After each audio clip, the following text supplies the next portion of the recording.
Hello बच्चों। तो आज हम बात करेंगे सामाजिक एवं राजनीतिक जीवन 3। ये कक्षा 8 की पुस्तक है सामाजिक विज्ञान की। तो हम शुरू करने से पहले कुछ लाइनों से शुरू करते हैं। ज़िंदगी अब उस दौर से गुजर रही है, ज़िंदगी अब उस दौर से गुजर रही है जहाँ आंखें कहती है सोने दे, दिल कहता है रोने दे और ड्रीम कहता है पढ़ने दे। तो ये 3 चीज़ें जो है आपको उसमें किसी एक का सुनना है तो बेहतर होगा कि संतुलन बनाना होगा।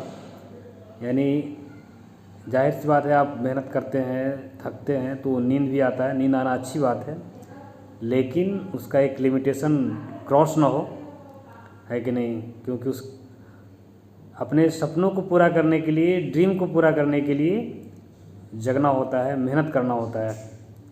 एक बहुत ही चर्चित कहावत है कि लड़कपन खेल में खोया, जवानी नींद में सोया, तो बुढ़ापा बैठ कर रोया। तो अगर लड़कपन को खेल में बिता देते हैं, जवानी को नींद में बिता देते हैं, तो बुढ़ापा में रोने के अलावा कुछ बचेगा नहीं। तो ये अच्छी बात है कि आप 8 क्लास से अभी जो उम्र है आपका, एक तरह से किशोरावस्था में प्रवेश कर रहे हैं, तो यहाँ से आपको सक्रिय हो जाना है अपने सपनों के प्रति।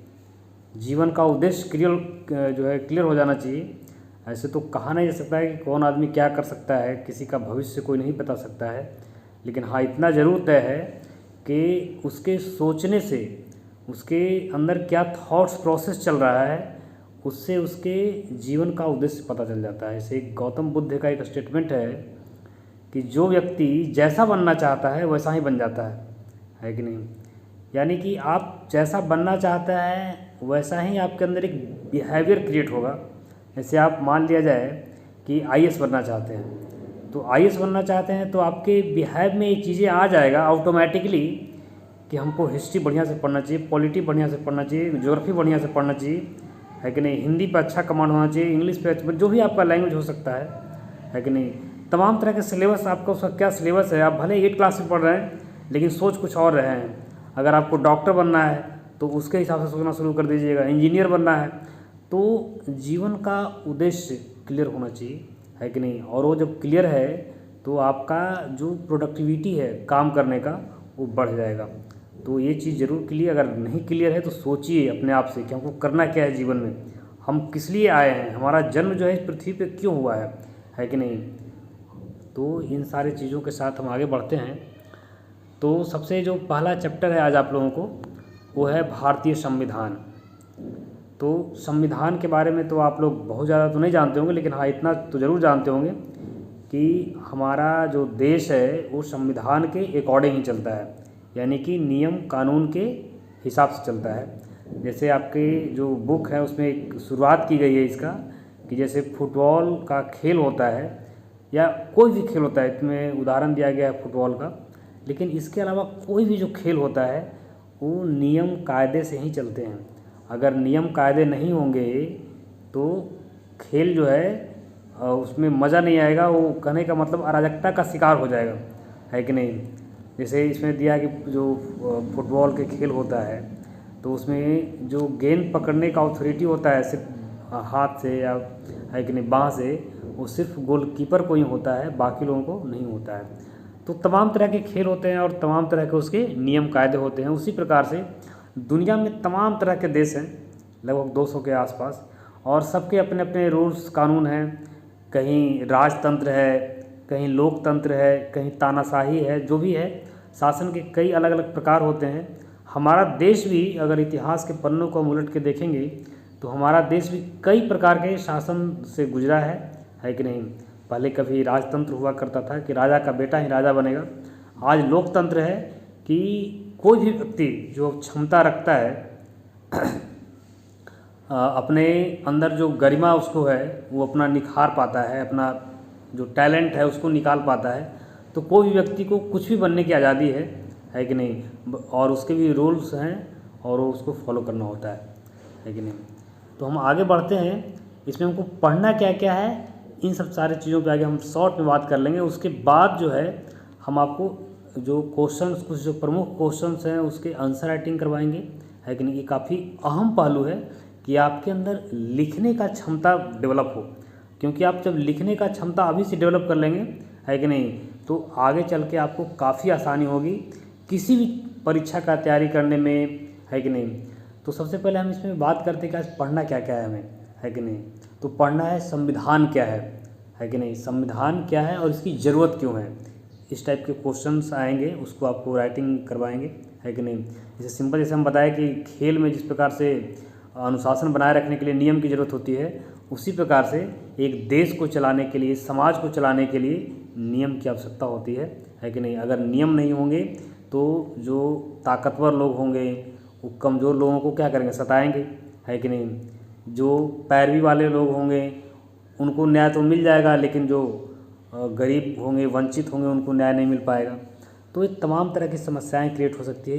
इसीलिए जो है संविधान का निर्माण किया गया है कि नहीं। और संविधान क्या है, एक तरह से हम कह सकते हैं कि नियमों का समूह है कि नहीं। कई नियम हैं उसमें और उसके अकॉर्डिंग हमारा देश चल रहा है। और हमारा संविधान क्या है, प्रगतिशील संविधान है। इसमें समय के अनुसार हम कुछ बदलाव भी कर सकते हैं। जो संविधान संशोधन किया जाता है संसद के द्वारा, तो एक अलग इशू है कि नहीं। अगला इसमें टॉपिक हम पढ़ेंगे कि भारतीय संविधान के लक्षण, इसे कौन कौन से लक्षण है भारतीय संविधान का, है कि नहीं। तो जिसे हम संघवाद की बात करेंगे। संघवाद मतलब इसे एक से ज़्यादा स्तर की सरकार, इसे शक्ति का एक तरह से हम कह सकते हैं विकेंद्रीकरण।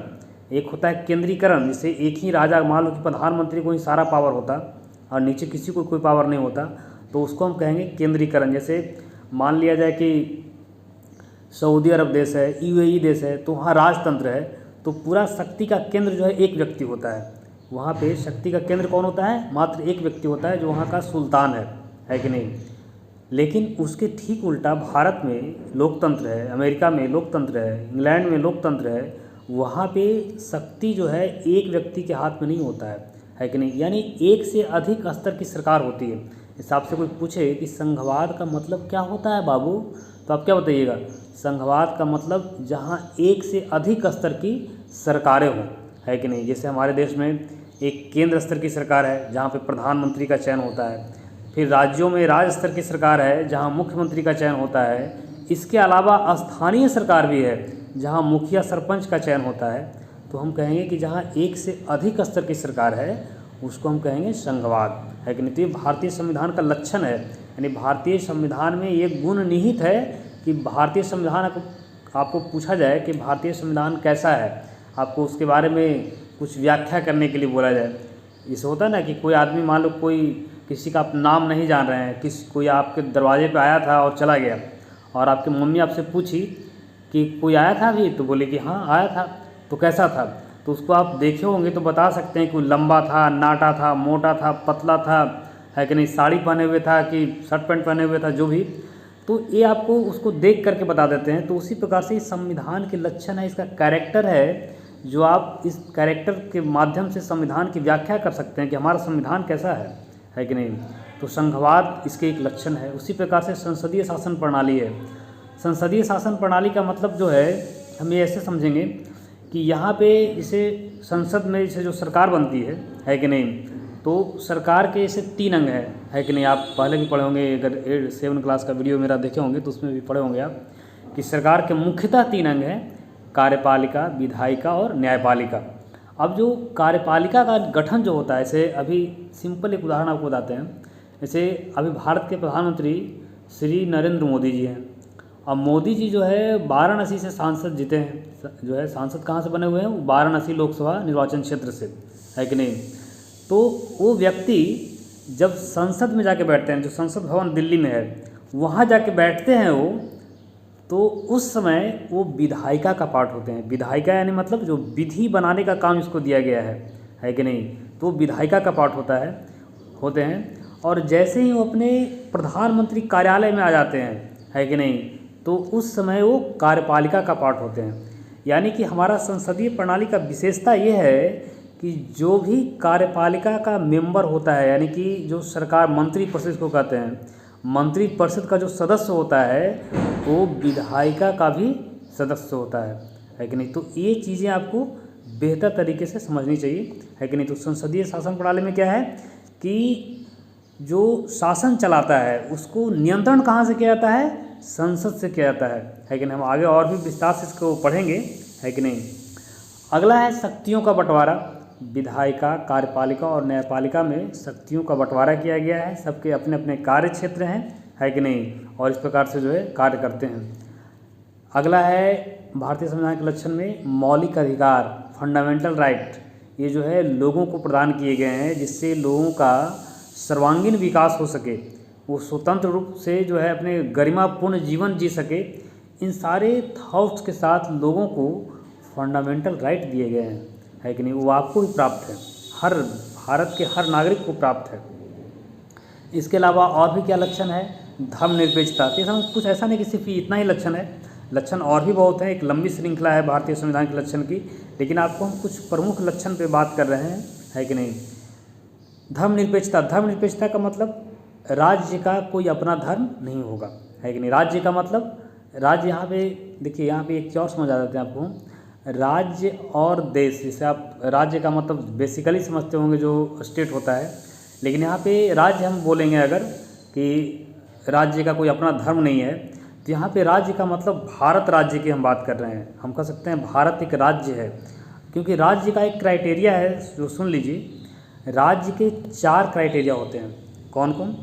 पहला तो एक निश्चित भूभाग होना चाहिए, है कि नहीं। जैसे भारत है एक राज्य, तो भारत का एक निश्चित भूभाग है, एक मैप है उसका कि इतना क्षेत्र तक जो है भारत है कि नहीं। निश्चित भूभाग होना चाहिए। दूसरा सरकार होनी चाहिए, है कि नहीं, है ना। सरकार है कि नहीं है। एक मान लिया जाए कि अब हम कहें चले जाएंगे अंटार्कटिका पर, तो वहाँ निश्चित भूभाग तो है लेकिन कोई सरकार नहीं है कि नहीं। तो वहाँ का ना कोई प्रधानमंत्री है, ना कोई वहाँ का कोई नागरिक है, ठीक है। तो भारत का एक सरकार भी है कि नहीं। निश्चित एक जनसंख्या है। अब जनसंख्या ही नहीं रहेगा तो सरकार रहने का क्या मतलब है। कौन चलाएगा, किस पर चलाएगा, शासन किस पर करेगा। तो सरकार भी होनी चाहिए, जनसंख्या होनी चाहिए, निश्चित भूभाग होनी चाहिए और एक संप्रभुता होनी चाहिए। राज्य का एक 4 जो चीज़ है, संप्रभुता मतलब कि कोई देश जो है अपना निर्णय खुद लेने में सक्षम हो। जैसे मान लीजिए कि भारत एक राज्य है, तो भारत के पास ये अथॉरिटी है कि भारत नेपाल को बिजली देगा कि नहीं देगा, है कि नहीं। भारत जो है बांग्लादेश को प्याज भेजेगा कि नहीं भेजेगा, ये भारत सरकार तय करती है। कोई भी जो है देश भारत पे फोर्स नहीं कर सकता है कि नहीं। तो ये संप्रभुता होता है। संप्रभुता का मतलब जो सरकारें अपना निर्णय लेने में खुद सक्षम हो, है कि नहीं।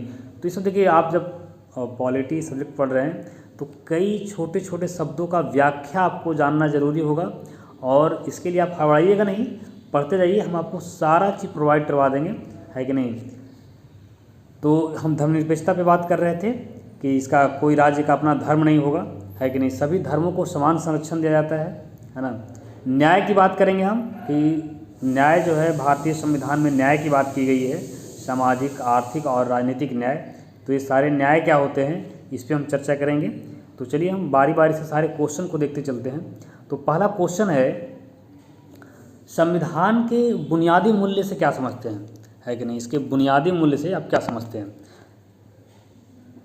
तो इसका मतलब ये हुआ किसी भी देश के संविधान के वो मूल्य जो उस देश के समाज के आदर्श रहे हों और लोगों को जीवन को खुशहाल बनाने में सहायक हो, है कि नहीं।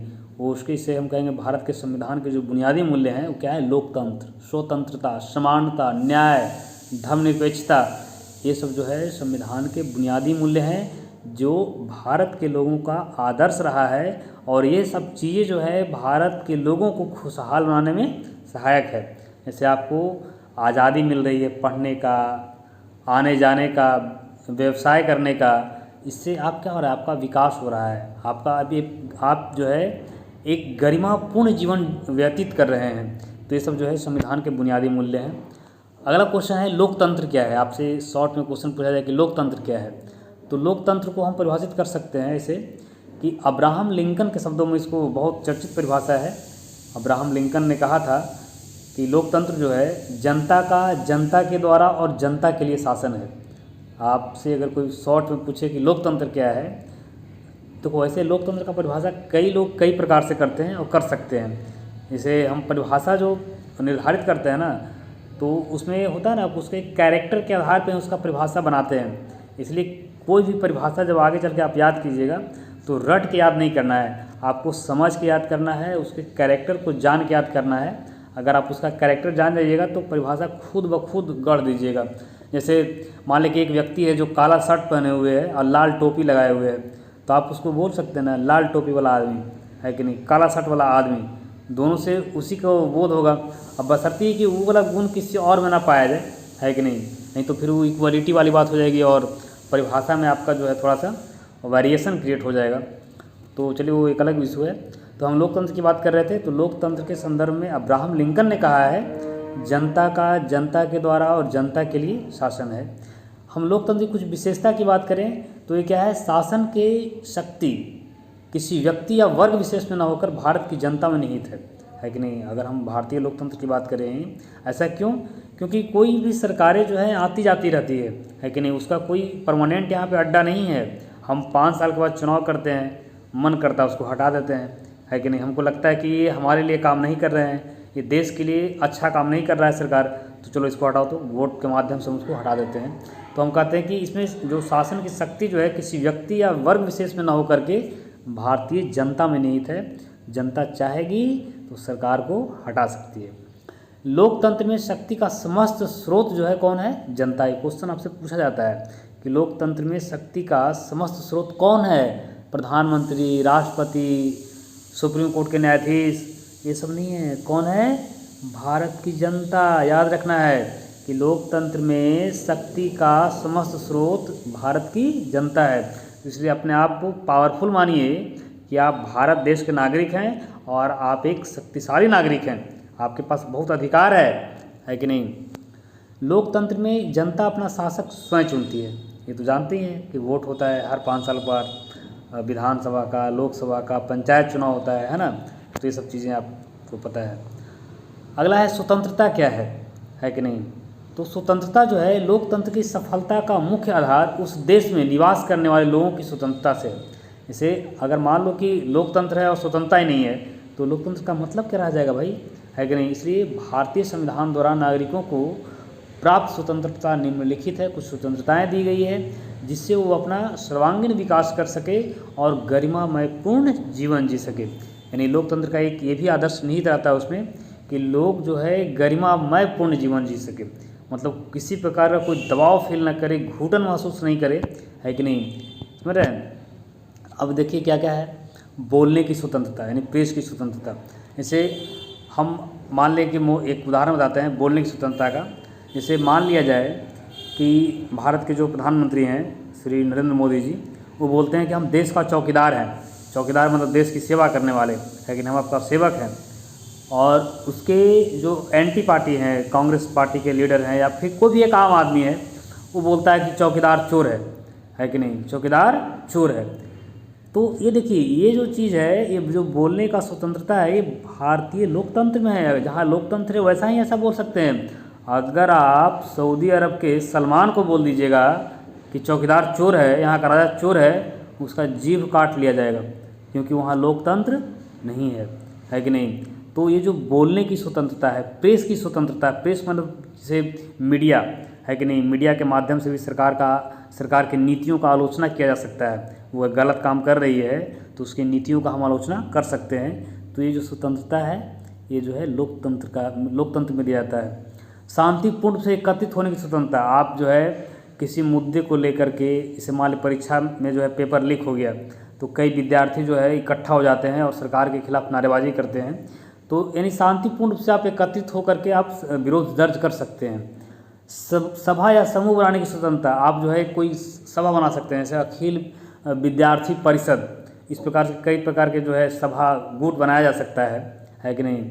आवागमन की स्वतंत्रता। आप कहीं भी भारत में आ जा सकते हैं, कहीं आपको कोई रोकने टोकने वाला नहीं है कि नहीं। निवास करने की स्वतंत्रता। आप मान लें कि बिहार से हैं, यूपी से हैं, आपको मन कर रहा है कि हम मुंबई में जाके बस जाएँ, आपके पास पैसा है तो आप जाके वहाँ जो है ज़मीन खरीद सकते हैं, वहाँ घर बना सकते हैं, है कि नहीं। जम्मू कश्मीर में मन कर रहा है तो वहाँ जाके बना सकते हैं। तो ये जो है निवास करने की स्वतंत्रता है। आजीविका की स्वतंत्रता यानी रोजगार, हम कहीं भी रोजगार कर सकते हैं, कोई भी रोजगार कर सकते हैं हम, है कि नहीं।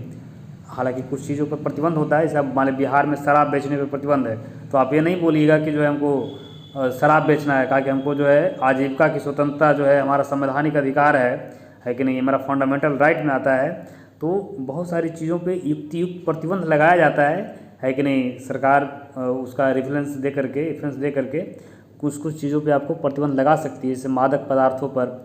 इसको आप ये नहीं कह सकते हैं कि जो है ये हमारा आजीविका की स्वतंत्रता है कि नहीं। तो इस स्वतंत्रता के बारे में आप लोग समझ गए होंगे।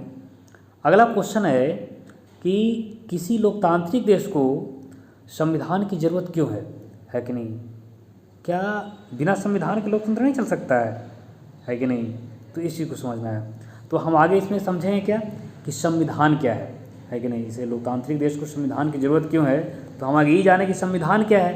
तो संविधान क्या है, तो संविधान जो है समाज के मूलभूत नियमों का समूह है। संविधान क्या है, मूलभूत नियमों का समूह है, जिसे प्रायः आम सहमति से तैयार किया जाता है।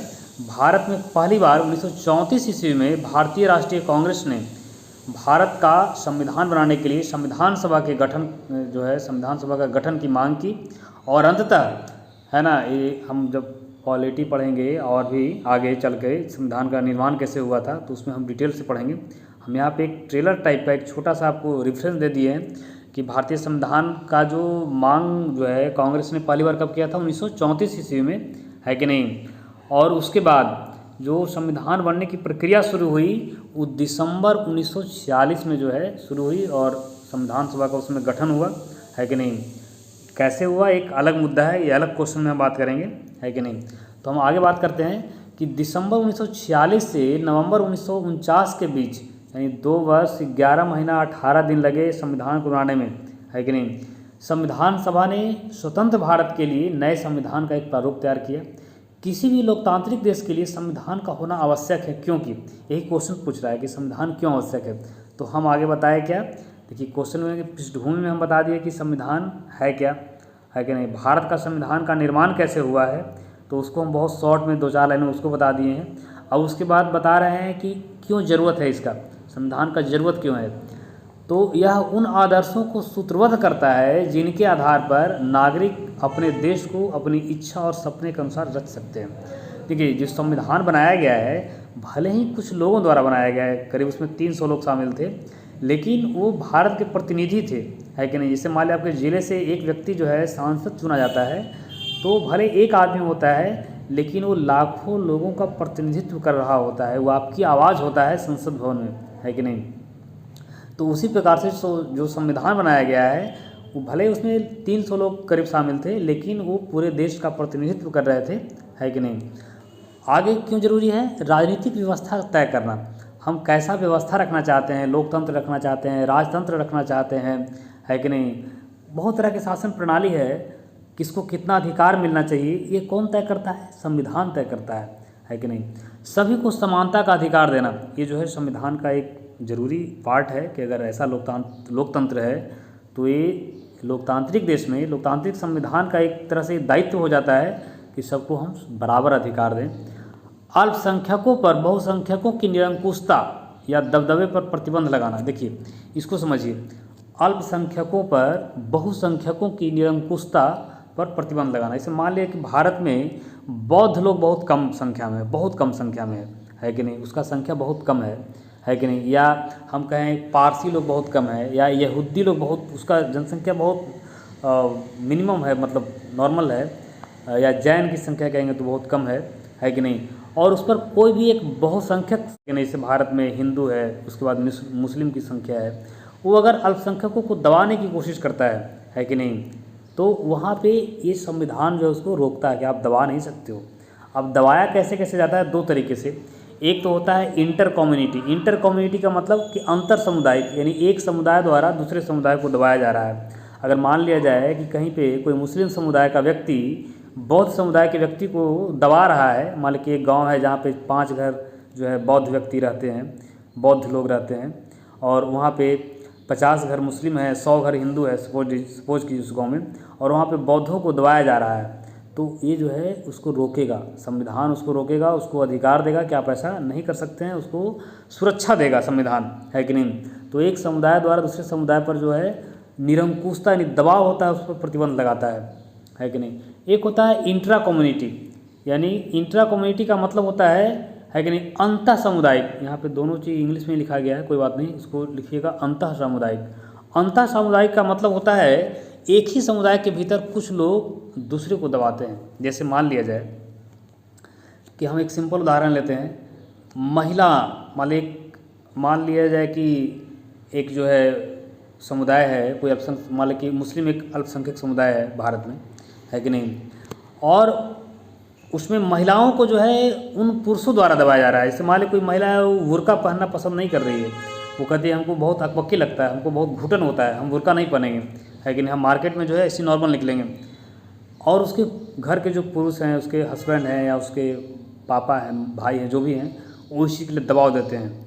तो ये जो है उसके फंडामेंटल राइट का वायलेशन होगा, है कि नहीं। उस पर दबाव नहीं दिया सकता है, यानी कि एक तरह से हम कह सकते हैं कि उसके हम दबाव, उस पर निरंकुशता कर रहे हैं, उस पर निरंकुश जो है शासन चला रहे हैं उस पर। तो उस पर प्रतिबंध लगाने की बात करता है कौन, हमारा संविधान। इसलिए संविधान जो है लोकतांत्रिक देश में संविधान की ज़रूरत इसलिए है कि हर व्यक्ति अपने जीवन को, है कि नहीं, एकदम गरिमामय पूर्ण तरीके से जी सके, कोई किसी को दबा ना सके। हाँ, लेकिन दबाव कहने का मतलब है कि अगर वैसे मान लें आपको पिताजी या भैया, मम्मी पापा जो भी हैं, अगर पढ़ने के लिए आपको डांटते हैं, दबाते हैं, तो उसको दबाव नहीं माना जाएगा। ध्यान रखिएगा, आपकी कुटाई भी हो सकती है अगर आप पढ़ाई नहीं करते हैं तो, है कि नहीं। उसको दबाव नहीं मानिएगा, उसके लिए आप जो है नहीं जा सकते हैं आप न्यायालय में। लेकिन हाँ, इतना है कि इतना नहीं मारे कि जिससे आपका अंग को नष्ट, कहने का मतलब क्षति हो। जैसे कोई मान टीचर इतना किसी बच्चे को मार दे कि उसका हाथ टूट जाए, उसका पैर टूट जाए, उसका आँख फूट जाए, उसका स्किन पे जो है जख्म हो जाए, तो इस प्रकार का करने का भी अलाउ संविधान नहीं करता है कि नहीं। आगे इसी में है कि हम ये बताएंगे फिर आगे चल के कि एक अच्छा संविधान देश को बुनियादी संरचना को भंग होने से रोकता है कि नहीं। संविधान क्यों जरूरी है, उसी का एक पॉइंट ये भी है कि ये जो है हमारी जो बुनियादी संरचना है उसको भंग होने से रोकता है। जैसे परिस्थितियों के अनुकूल सही निर्णय लेने का मार्गदर्शन करता है कि नहीं। तानाशाही शासन को आने से रोकता है, यानी कहने का मतलब किसी को ऐसा नहीं कि किसी को मान लो प्रधानमंत्री बन गया तो ऐसा नहीं कि वो कुछ भी कर सकता है, उसको संविधान के अकॉर्डिंग चलना पड़ेगा, है कि नहीं। तो हम जब संविधान के अकॉर्डिंग चलेगा, इसका मतलब संविधान जो है तानाशाही शासन नहीं आ पाएगा, है कि नहीं। आगे है, अब कुछ पॉइंट्स है, इसको ध्यान रखिएगा। जैसे भारतीय संविधान के मौलिक संस्करण में, मौलिक संस्करण का मतलब जब संविधान बना था भारत का, तो उस समय भारतीय संविधान में 395 अनुच्छेद, 22 भाग, 8 अनुसूची थी। देखिए, जैसे आप किताब पढ़ते हैं ना, तो किताब में कैसा कोई इकाई है, एक 4 इकाई में बांट दिया गया है, फिर एक इकाई में 2-3 चैप्टर होता है कि नहीं, फिर पेज नंबर होता है। तो आपको किताब को खोलने में, पलटने में, वहाँ तक या फिर किसी को बताने में सहूलियत होती है ना कि पेज नंबर 21 निकालो, वहाँ पे धर्मनिरपेक्षता का जो है पढ़ना है। या मान लीजिए कि आप सीधा बोलो कि उसमें जो है देखो एक भारतीय संविधान का चैप्टर उसको निकालो कि किताब में। तो हम क्या करते हैं, यानी कहने का तो बांटा गया है ना, उसको ईजी वे में उसको हम अध्ययन कर सकें, तो इसलिए जो है संविधान को बांटा गया है 395 अनुच्छेद, 22 भाग, 8 अनुसूची। जब मूल संविधान बना था तब, जब संविधान बना, और हम क्या बोले कि भारत का संविधान कैसा संविधान है, प्रगतिशील संविधान है। इसमें समय के अनुसार जो है संशोधन होता रहा है। तो अभी जो वर्तमान स्थिति है, तो वर्तमान स्थिति में भारतीय संविधान में 448 अनुच्छेद हैं, 22 भाग हैं, 25 भाग हो गए हैं 22 से, और 12 अनुसूचियाँ हैं। जो पहले 8 अनुसूची था वो अब कितना हो गया है, 12 अनुसूची हो गया है। अब आगे क्वेश्चन है मूल अधिकार क्या है कि नहीं। जो फंडामेंटल राइट हैं आपके वो क्या है कि नहीं। तो वे अधिकार जो व्यक्ति के जीवन के लिए आवश्यक होने के कारण संविधान द्वारा नागरिकों को प्रदान किए जाते हैं, है कि नहीं। यह एक लोकतंत्र की विशेषता है। यह कार्यपालिका और विधायिका के शक्तियों पर नियंत्रण करता है कि नहीं। ये जो मूल अधिकार जो है एक तरह से नागरिकों को दिया गया है। अब किसके खिलाफ दिया गया है, राज्य के खिलाफ, यानी सरकार के खिलाफ दिया गया है कि आप जो है नागरिकों के मौलिक अधिकार का हनन नहीं कर सकते हैं, उसको आप नाश नहीं कर सकते हैं, उसको आप नष्ट नहीं कर सकते हैं, उसको कम नहीं कर सकते हैं, है कि नहीं। तो ये मूल अधिकार है। यह अधिकार नागरिकों को जो है अधिकारों को बढ़ाते हैं, या नागरिकों के अधिकारों को बढ़ाते हैं और राज्य के अधिकारों को सीमित करते हैं। उसको जैसे कोई राज्य यानी कोई सरकार अगर कानून बनाएगी तो लोगों के मौलिक अधिकार को ध्यान में रख कर कानून बनाएगी कि उससे उसके मौलिक अधिकार का उल्लंघन ना हो, है कि नहीं। तो ये मौलिक अधिकार हैं, कौन कौन है हम आगे देखते हैं, है ना। अगला क्वेश्चन है कि अगर निर्वाचित प्रतिनिधियों की शक्ति पर कोई अंकुश न होता तो क्या होता। देखिए, निर्वाचित प्रतिनिधि कौन है, पहले आप ये चीज़ समझ लीजिए। जैसे मान लिया कि आपके पंचायत के मुखिया कौन है, या आप जानने का प्रयास कीजिए आसपास के लोगों से, अपने मम्मी से, पापा से, भैया से, जो भी हैं, मुखिया कौन है, तो भी आपके पंचायत का एक निर्वाचित प्रतिनिधि हैं, है कि नहीं। उसी प्रकार से आप पता कीजिए कि आपके क्षेत्र का विधायक कौन है कि नहीं। जो आपके स्टेट में जो जितने भी विधानसभा क्षेत्र हैं तो उसमें आपका भी एक कोई विधानसभा क्षेत्र होगा, तो विधानसभा क्षेत्र का नाम पूछिए अपने गार्जियन से कि हम किस विधानसभा क्षेत्र में रहते हैं, है कि नहीं, और हमारा विधायक कौन है, तो आपका निर्वाचित प्रतिनिधि होगा। इसके अलावा आप तीसरा पूछिए अपने गार्जियन से या अभिभावक से कि आपके लोकसभा निर्वाचन क्षेत्र कौन सा है और वहाँ से कौन व्यक्ति जो है सांसद के रूप में चुना गया है कि नहीं। तो हम ये बात करेंगे कि आपके सामने अभी हम जैसा बता चुके हैं कि सरकार जो है 3 स्तर पर है, स्थानीय स्तर पर, राज्य स्तर पर और केंद्र के स्तर पर। तो तीनों स्तर पर हम प्रतिनिधियों का चयन करते हैं, सिंपल बात है कि नहीं। अब है कि उस पर अगर अंकुश ना होता तो क्या होता, यानी हम सिंपल अब यहाँ पे थोड़ा सा बात करेंगे संसद के लेवल पे, है कि नहीं। समझ रहे हैं कि जो सांसद चुने जाते हैं उस पर अगर कोई अंकुश ना होता तो क्या होता, है कि नहीं। तो चलिए, भारत में 3 स्तरों पर सरकार का गठन होता है, स्थानीय, राज्य और केंद्र। इन तीनों स्तर पर प्रतिनिधियों का चयन नागरिकों के मतदान द्वारा किया जाता है, जैसा कि हम बताया आपको, है कि नहीं। और निर्वाचित प्रतिनिधियों को संविधान सम्मत कार्य करना होता है, और जो निर्वाचित प्रतिनिधि होते हैं उनको संविधान के अकॉर्डिंग ही काम करना होता है, ऐसा नहीं कुछ भी नियम बना देंगे, है कि नहीं। जैसे केंद्र और राज्य सरकारों को भारत के संघीय व्यवस्था का सम्मान करना, है कि नहीं। जैसे यहाँ पे जो भी सरकारें होती है उसको भारत के संघीय व्यवस्था का सम्मान करना होता है। धर्मनिरपेक्षता के मूल्यों को बनाए रखना, आप ऐसा नियम बनाए जिससे किसी का धर्म जो है, देश का धर्मनिरपेक्ष मूल्य को जो है हानि न पहुँचे। लोगों के मौलिक अधिकारों का सम्मान करना, ये सब जो है उसको किसका दायित्व होता है, जो संसद होता है, मैंने का सांसद होता है और संसद भवन में बैठते हैं। देखिए, संसद और सांसद में भी अंतर समझिएगा। सांसद जो है एक व्यक्ति होता है जो आपके लोकसभा से निर्वाचन क्षेत्र से जीतता है कि नहीं, उसको हम सांसद बोलते हैं। और संसद बोलते हैं जो वहाँ दिल्ली में बैठता है, मैंने जो भवन बना हुआ है कि नहीं, इसे बोलते हैं संसद भवन, है कि नहीं। तो संसद भवन है। यदि निर्वाचित प्रतिनिधियों की शक्ति पर कोई अंकुश न होता, यानी कोई उस पर लगाम नहीं होता, जैसे अंकुश समझते ना, अंकुश मतलब लगाम। जैसे मान लें कि आपका गाय जो है मरखंड है तो उसको क्या करते हैं, नाथ देते हैं, नाथ करके पगहा में बांध देते हैं उसको, क्योंकि ज़्यादा उछल कूद नहीं करती है, या उछल कूद तो नाथ है उसको हम पकड़ लेते हैं एक बार तो बस शांत हो जाती है ना।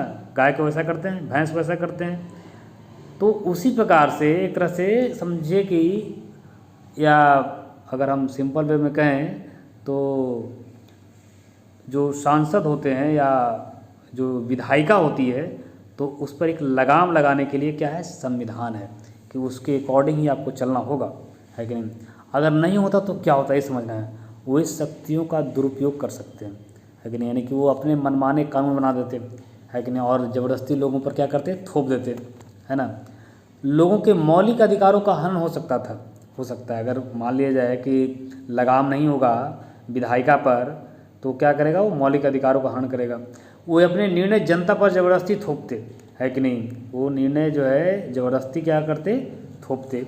इसे ज़बरदस्ती निर्णय थोपना के मतलब कि मान लिया जाए कि जैसे नोटबंदी हुआ था, 500 और 1000 के नोट बंद कर दिए गए थे, तो कई लोगों का ये कहना था कि सरकार जो है हमारे ऊपर अपने निर्णय को ज़बरदस्ती थोप दिया है, इससे कोई फ़ायदा नहीं हुआ है कि नहीं, इससे देश को कोई लाभ नहीं हुआ, सिर्फ नुकसान हुआ है, बस सरकार जो है अपनी निर्णय को हमारे ऊपर थोप दिया है।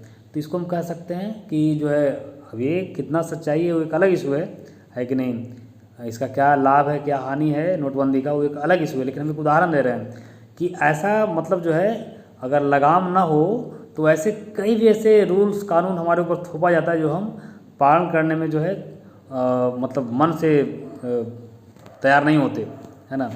वे शक्तियों का उपयोग अपने व्यक्तिगत लाभ के लिए करते हैं। अगर अंकुश नहीं होता, उनके ऊपर लगाम नहीं होता, तो इस शक्तियों का उपयोग किस लिए करते? अपने व्यक्तिगत लाभ के लिए करते।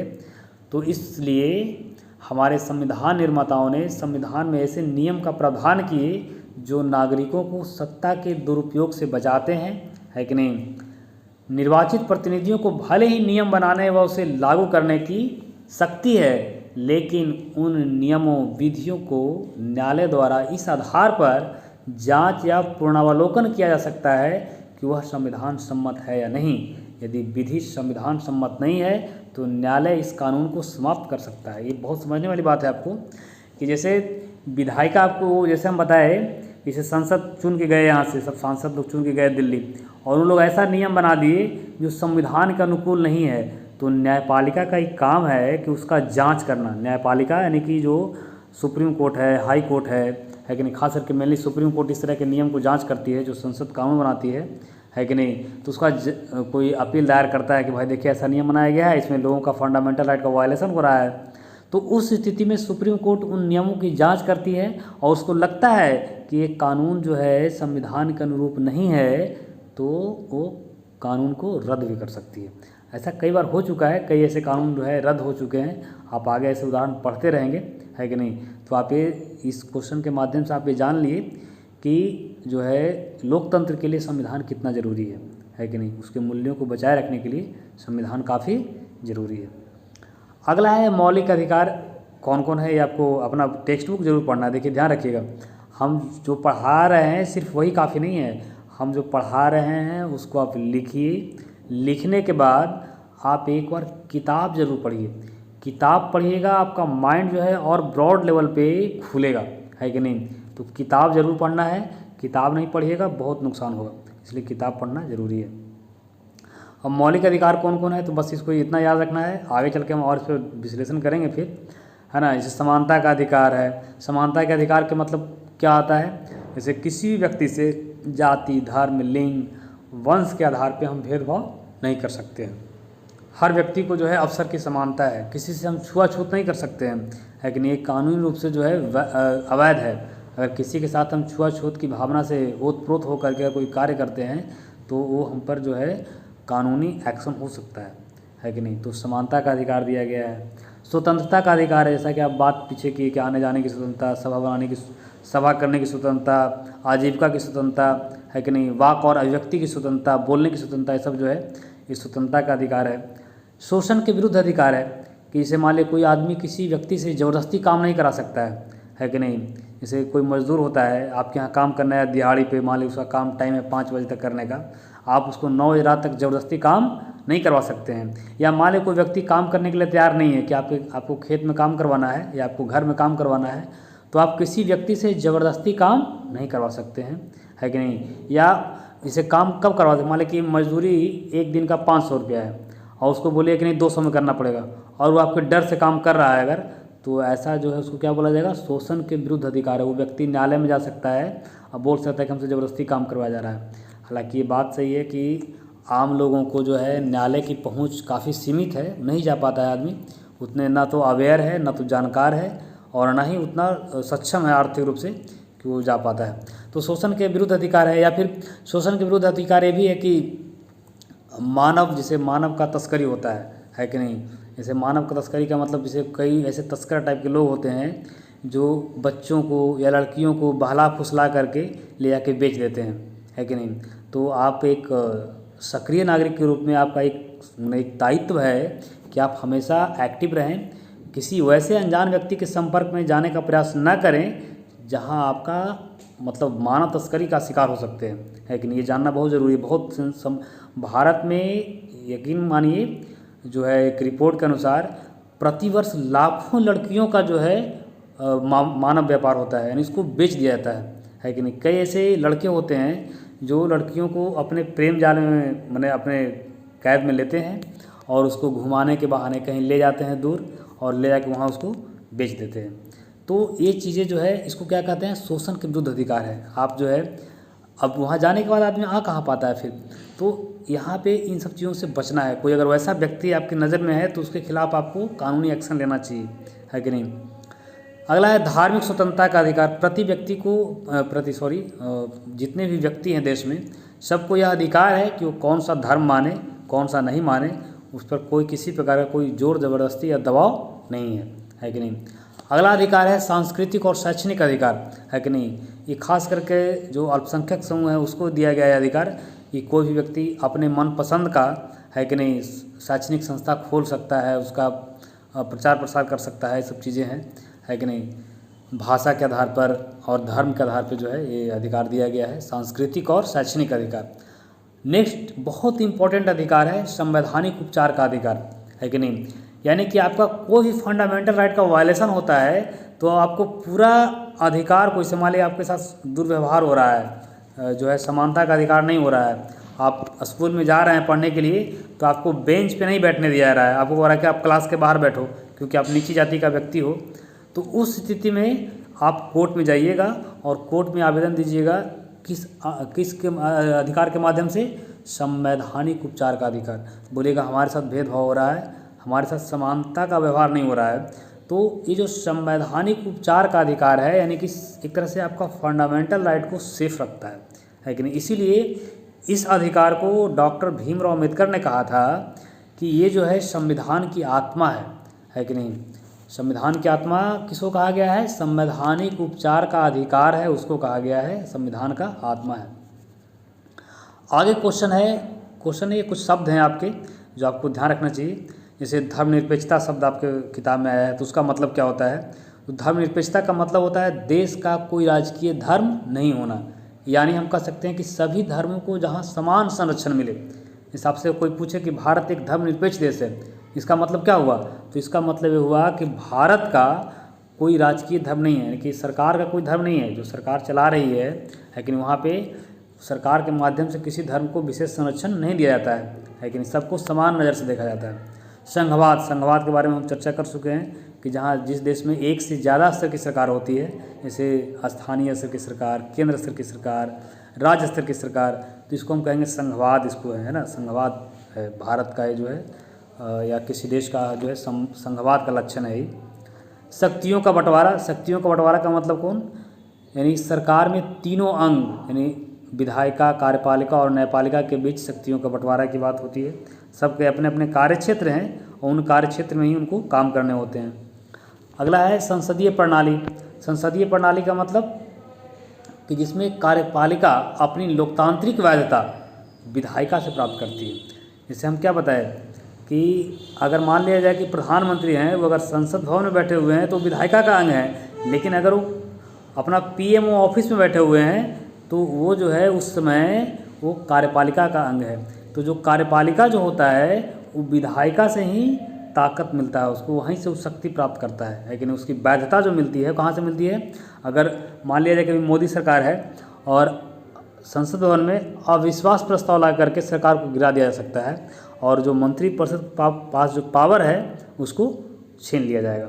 तो यानी कि संसदीय प्रणाली में जो शासन का जो केंद्र होता है वो कौन होता है, संसद होता है। सिंपल ये समझना है कि जो सरकार का जो ताकत होता है, उसके पास जो पावर होता है, उसका पावर कहाँ से मिला होता है उसको, वो संसद से मिला होता है कि नहीं। संसद ही जो है देता है कि हाँ ठीक है, वोट कर दिया, जैसे मान ली 543 सीट है और 272 सीट जिस पार्टी के या गठबंधन के पास आ जाए वो सरकार बना लेता है कि नहीं। तो ये चीज़ें जो है कहाँ से मिलती है, कार्यपालिका जो बनता है। कार्यपालिका का मतलब कौन, जो संविधान को लागू करवाने का काम है, जो नियम कानून को लागू करवाता है कि नहीं। उसमें मेन कौन है, संविधान में कार्यपालिका का मुख्य पार्ट अगर कहा जाए कौन होता है तो बताइएगा मंत्रिपरिषद, यानी कि इसे मोदी सरकार अभी है तो मोदी सरकार में जितने भी मंत्री हैं वो सब क्या है, कार्यपालिका के अंग हैं, है कि नहीं। यहाँ तक कि प्रधानमंत्री भी क्या है, कार्यपालिका का अंग है कि नहीं। तो ये लाइन बहुत ज़रूर याद रखिएगा कि जब कोई मंत्री अगर संसद भवन में बैठा हुआ है तो विधायिका का पार्ट है, और जब वो अपना ऑफिस में बैठा हुआ रहेगा, है कि नहीं। जैसे मान लीजिए शिक्षा मंत्री है, शिक्षा मंत्री अगर संसद भवन में बैठा हुआ है तो विधायिका का अंग है, और वही व्यक्ति जब वो शिक्षा मंत्री के ऑफिस कार्यालय में बैठ जाए तो फिर जो है कार्यपालिका का पार्ट हो जाएगा। तो ये बहुत सिंपल चीज़ है ऐसे ही राज्य स्तर पर भी होता है, इसको ध्यान रखना है आपको। आगे कुछ शॉर्ट क्वेश्चन है जो आपको देखना जरूरी है, जानना जरूरी है कि सामाजिक न्याय क्या है। ऐसे हमारे संविधान में 3 तरह के न्याय की बात की गई है, सामाजिक, आर्थिक और राजनैतिक। तो सामाजिक न्याय का मतलब क्या है? तो सामाजिक न्याय का तात्पर्य समाज के पिछड़े हुए वर्गों को समाज के बाकी वर्गों के बराबर खड़े करने की कोशिश से है। जैसे हम आरक्षण के माध्यम से, मान लें कि जो देश का जो पिछड़े वर्ग है या फिर दलित समुदाय है वो काफ़ी पीछे है, उनको जो है भेदभाव का सामना करना पड़ रहा है, तो इन सब सारी चीज़ों को हम कानून के माध्यम से समाप्त कर दिए हैं। समाज में छुआछूत मिटा दिया गया है कि ऐसा कोई नहीं करेगा तो जो है जो सार्वजनिक जगह पर कोई करता है ऐसा तो उसको जेल हो जाएगा, है कि नहीं। आरक्षण दिया गया है कि वो भी व्यक्ति जो है अपना, यानी भारत में जो आरक्षण का जो प्रोविज़न है वो आर्थिक आधार पे नहीं है, किस आधार पे है? सामाजिक आधार पे। भी क्वेश्चन पूछ सकता है कोई आपसे, तो बताइएगा, है कि नहीं। हालांकि फिर EWS जो आरक्षण लाया गया है वो एक अलग आर्थिक आधार पर लाया गया है, लेकिन जो शुरू से मान लो कि SC ST को, OBC को जो आरक्षण मिल रहा है वो किस आधार पर मिल रहा है? वो सामाजिक आधार पर मिल रहा है कि नहीं। समाज में उसको अन्य वर्गों के समकक्ष जो है खड़ा करने के लिए आरक्षण का प्रावधान किया गया है। आर्थिक न्याय का मतलब क्या है? आर्थिक न्याय का मतलब है कि समाज में आर्थिक समानता लाने का प्रयास करना। जैसे अब देखो, कोई आदमी के पास 50 बीघा ज़मीन है, किसी के पास 5 धुर भी ज़मीन नहीं है, घर भी नहीं है, तो सरकार का प्रयास ये है कि कम से कम पूर्ण समानता तो कभी नहीं लाया जा सकता है। एक बहुत बड़ा दार्शनिक का कथन है कि अगर मान लिया जाए कि जितना देश का संपत्ति है सब आदमी को फिर से सब बराबर बराबर भागों में बांट दिया जाए तो क्या ये जो है समानता बना रहेगा? नहीं। अब मान लो कोई आदमी 24 घंटा में 18 घंटा सो रहा है कि नहीं, और कोई आदमी 18 घंटा काम कर रहा है, तो जाहिर सी बात है उसके पास धन संपत्ति ज़्यादा होगा ना, वो ज़्यादा विकास करेगा, है कि नहीं। जो ज़्यादा काम कर रहा है, ज़्यादा दिमाग लगा रहा है, तो समानता हमेशा निश्चित नहीं रह सकता है। लेकिन एक वैसी समानता होनी चाहिए कि हर व्यक्ति को रोटी, कपड़ा और मकान जैसे बुनियादी चीज़ उपलब्ध हो। जैसे कोई आदमी ऐसा नहीं कि कोई आदमी के पास 50 वो गाड़ी रखा हुआ है और कोई आदमी रोटी के लिए तरस रहा है। तो इस प्रकार सरकार का ये जिम्मेवारी है कि हम वैसे नीतियाँ बनाएं, वैसा योजना चलाएं, है कि नहीं, कि जिससे सब आदमी को एक बेसिक चीज़ मिल जाए। जैसे अभी सरकार द्वारा अनाज दिया जा रहा है, करीब 81 करोड़ लोगों को जो है अनाज 5 किलो पर मंथ दिया जा रहा है कि नहीं। तो ये क्या है? एक जो है आर्थिक न्याय किया जा रहा है कि सब लोगों को कैसे हम जो है रोटी, कपड़ा और मकान, जैसे इंदिरा आवास दिया जाता है जिसको कॉलोनी कहते हैं आप लोग, है कि नहीं। तो कॉलोनी ये जो क्या है, ये सब आर्थिक न्याय का एक हिस्सा है कि हर व्यक्ति को आवास उपलब्ध हो, रोटी उपलब्ध हो, है कि नहीं। इसके लिए सरकार क्या करती है कि गरीबों के लिए कल्याणकारी योजनाएं चलाती है कि नहीं, और अमीरों के आय पर टैक्स लगाती है। जैसे जो ज़्यादा, मान लो कोई आदमी 5 लाख रुपये महीना कमा रहा है तो उसको जो है 1.5 लाख रुपये महीना सरकार टैक्स ले लेती है कि नहीं, कि तुम टैक्स दो इतना। तो वो सब टैक्स, यानी कि अमीर व्यक्ति से टैक्स ले करके वो फिर गरीबों में बांटा जाता है, और इस प्रकार से आर्थिक न्याय करने की कोशिश की जाती है। अगला है राजनीतिक न्याय। क्या है राजनीतिक न्याय का मतलब? है कि सभी नागरिकों को राजनीतिक प्रक्रिया में भाग लेने से है, यानी हर व्यक्ति को इसे सार्वभौमिक वयस्क मताधिकार, यानी 18 वर्ष से ऊपर के जितने भी व्यक्ति हैं, है कि नहीं, चाहे वो अमीर का बच्चा हो, गरीब का बच्चा हो, हिंदू का बच्चा हो, मुस्लिम का बच्चा हो, ईसाई का बच्चा हो, जैन का हो, पारसी का हो, यहूदी का हो, कोई भी होगा जो भारत का नागरिक होगा और 18 वर्ष उम्र पूरा कर चुका होगा, उसको वोट देने का अधिकार है। तो एक राजनीतिक न्याय है। चुनाव लड़ने का अधिकार, सबको चुनाव लड़ने का अधिकार है। वंचित वर्गों के लिए राजनीतिक आरक्षण दिया गया है, इससे कुछ सीटें जो है SC ST के लिए रिजर्व कर दिए गए हैं, या स्थानीय चुनाव में महिलाओं के लिए रिजर्व कर दिए गए हैं। तो ये सब क्या एक राजनीतिक न्याय है कि हर व्यक्ति को जो है राजनीतिक प्रक्रिया में भाग लिया जो है लिए देना चाहिए, मैंने वो भी ले सके, ऐसा हम एक प्लेटफॉर्म क्रिएट करें, है ना। तो उम्मीद करते हैं कि ये सेशन, ये जो आपको क्लास है काफ़ी अच्छा लगा होगा, है कि नहीं। अगर कुछ गलत लगा होगा या कुछ कमियां आपको दिखी होगी तो आप कमेंट करके हमें ज़रूर बताइएगा, है कि नहीं। हम अगले वीडियो में उसको सुधार का पूरा गुंजाइश जो है हम करेंगे, है ना। तो आप लोग मन लगा के पढ़ते रहिए पूरे जुनून के साथ, एक अच्छे सपने के साथ, क्योंकि जब तक कोई टारगेट नहीं होगा पढ़ने में मज़ा नहीं आएगा। तो कोई बढ़िया लक्ष्य लेकर के पढ़िएगा, तभी जीवन में जो है कुछ कर पाइएगा। धन्यवाद, आज के लिए इतना ही।